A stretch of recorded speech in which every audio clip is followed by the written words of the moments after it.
रामराम मंडळी, कसं काय? मगाचे प्रश्न लईच सोपे वाटले का?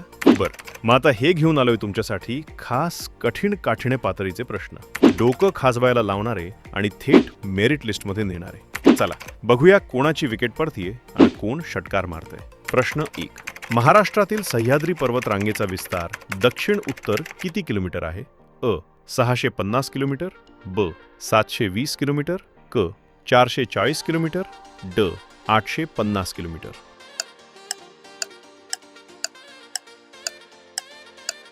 उत्तर पर्याय अ. 440 किलोमीटर. बघितलं का? 720 किलोमीटर हा समुद्र किनारा आहे आणि सह्याद्री फक्त 440 किलोमीटर आहे. इथंच तर पोरं कन्फ्यूज होतात आणि मार्क घालवतात. प्रश्न 2. महाराष्ट्रातील नर्मदा नदीच्या खोऱ्याने राज्याचा किती टक्के विस्तार व्यापला आहे? अ. 0.5%, ब. 5.0%, क. 10%, ड. 15%.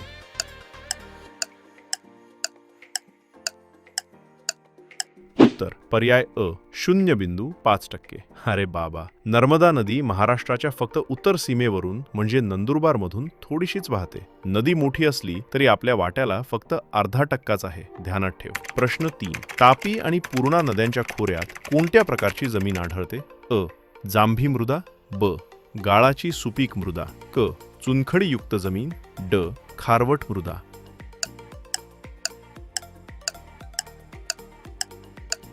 उत्तर पर्याय ब. गाळाची सुपीक मृदा. तापी पूर्णाचं खोरं म्हणजे खानदेशचं सोनं. तिथं एवढा गाळ साचलाय की पीक नुसतं नाचत येतंय. प्रश्न 4. भारतीय पठाराचा उतार कोणत्या दिशेला आहे? अ. पश्चिमेकडे, ब. पूर्वेकडे, क. दक्षिणेकडे, ड. उत्तर पश्चिमेकडे.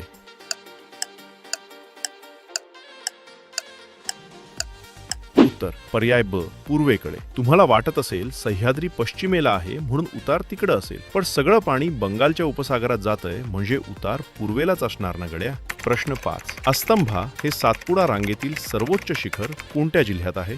अ. अमरावती, ब. जळगाव, क. धुळे, ड. नंदुरबार.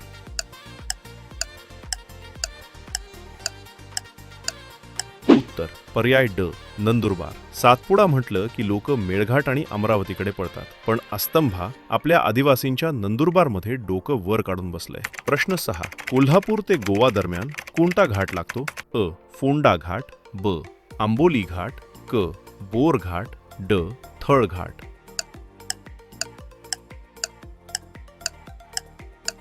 उत्तर पर्याय अ. फोंडा घाट. बऱ्याच जणांना वाटतं आंबोली असेल, पण कोल्हापूरहून गोवा जायला फोंडाच गाठावा लागतो. आंबोली तर बेळगावच्या बाजूला गेली. प्रश्न 7. महाराष्ट्राच्या एकूण भौगोलिक क्षेत्रापैकी गोदावरी खोऱ्याने किती टक्के क्षेत्र व्यापले आहे? अ. 32%, ब.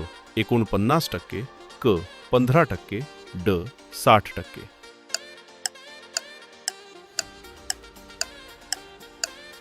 उत्तर पर्याय ब. 49%. एकटी गोदावरी महाराष्ट्राचा अर्धा हिस्सा व्यापून बसली आहे. ही नदी नाही, आपल्या राज्याची जीवनवाहिनी आहे रे बाबा. प्रश्न 8. भारतातील कोणत्या राज्याला सर्वात जास्त लांबीचा समुद्र किनारा लाभला आहे? अ. महाराष्ट्र, ब. तमिळनाडू, क. गुजरात, ड. आंध्र प्रदेश.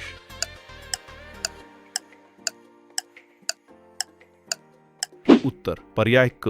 गुजरात. महाराष्ट्र 720 वरच अडकलाय, पण गुजरातचा किनारा वळणावळणाचा असल्यामुळे तो सगळ्यात लांब आहे. तिथं मीठ जास्त पिकतंय आणि आपण इथं प्रश्नांची चव घेतोय. प्रश्न 9. जांभी मृदा प्रामुख्याने कोणत्या जिल्ह्यात आढळते? अ. सोलापूर, ब. लातूर, क.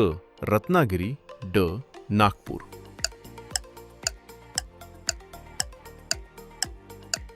उत्तर पर्याय क. रत्नागिरी. जिथं पाऊस लय पडतो तिथली माती धुपून जांभी होते. मग काय, तिथंच तर हापूस आंबा आणि काजूची मज्जा घेता येते. प्रश्न 10. चंद्रभागा म्हणून ओळखली जाणारी भीमा नदी कृष्णा नदीला कोणत्या ठिकाणी जाऊन मिळते? अ. कुरुंदवाड, ब. नृसिंहवाडी, क. रायचूर, ड. सांगली.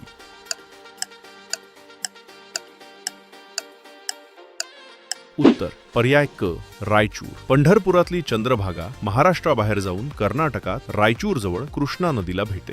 काय मग भिडूंनो, सुटले का घाम? हे प्रश्न म्हणजे स्पर्धा परीक्षेची खरी पायरी आहे. भूगोल नुसता वाचायचा नसतो, तर नकाशा डोळ्यासमोर ठेवून जगायचा असतो. जर तुम्हाला हा डोस आवडला असेल आणि अशाच कडक प्रश्नांचा सराव करायचा असेल तर आपल्या चॅनलला सबस्क्राईब करा आणि व्हिडिओला लाईक करायला विसरू नका. अभ्यास करा, यश तुमचंच आहे. भेटू पुढच्या भागात. तोपर्यंत जय हिंद, जय महाराष्ट्र.